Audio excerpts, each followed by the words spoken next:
Hello students, welcome to Inspire Educare. In this video, we are going to perform the mathematical operations that are possible on a matrix.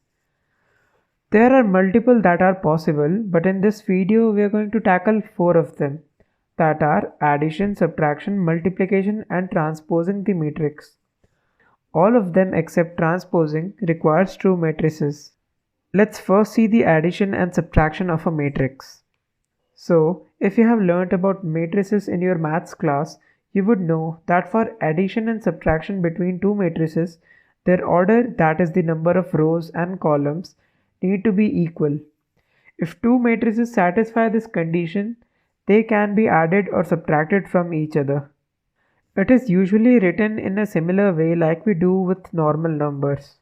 By performing addition on a pair of matrix, we mean that we add every element of the first matrix with the element on the same position in the second matrix. The same thing happens in subtraction.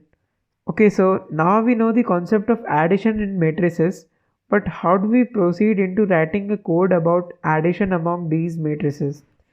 Well, in the last videos, we learned about how we can access each element of a matrix, and we'll do just that. So, let's create a for loop and another for loop inside.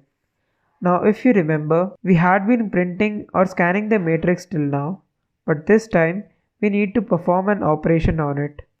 We know that the positions of the elements are the same, which means the value of I and j for both the matrices is the same, and the result would be stored in a new matrix in the same position as the original elements.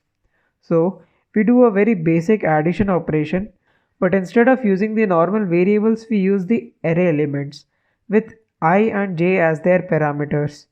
Writing this statement adds the element of a and b and stores them in a new array c in the same location. That's all there is to addition. In subtraction, we do exactly the same thing. We just replace the addition sign with subtraction sign and it's done. Now we can move on to multiplication, and this is where this gets a little different. If you don't know the concept of multiplication in matrix, you should look into it on the internet, but I'll give you a brief process. In matrix multiplication, we calculate every element of the resulting matrix by taking the dot product of the first row of the matrix with the column of the second. Look at this example to understand this better.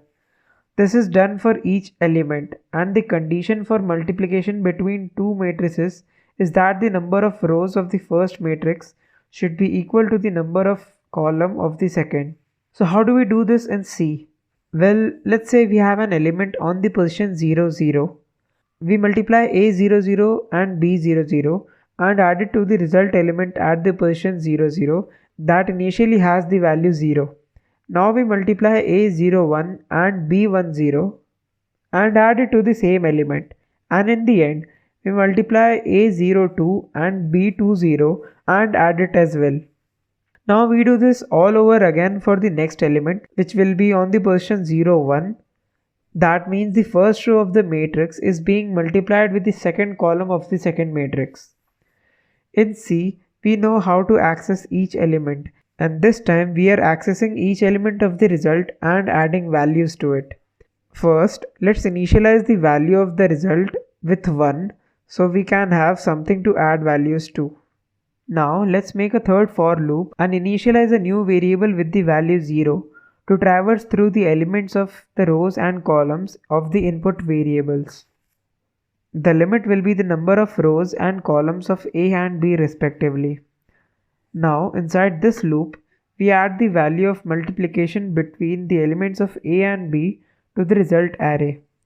But in the parameters of A and B, we use k in the columns and rows place respectively.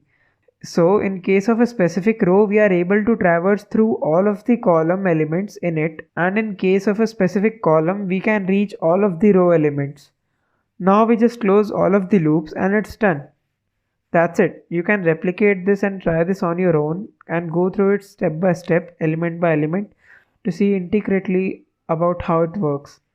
Lastly, in the end, we will see how we can transpose a matrix. Transposing basically means flipping the elements of a matrix by its diagonal.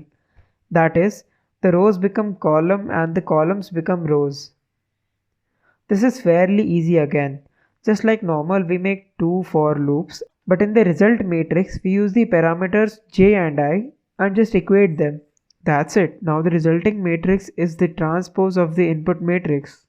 There are more matrix operations that you can try on your own, and let me know if you encountered any errors in the comments below. In the next video, we can start with strings and string functions. That's all for this video, and I'll see you in the next one.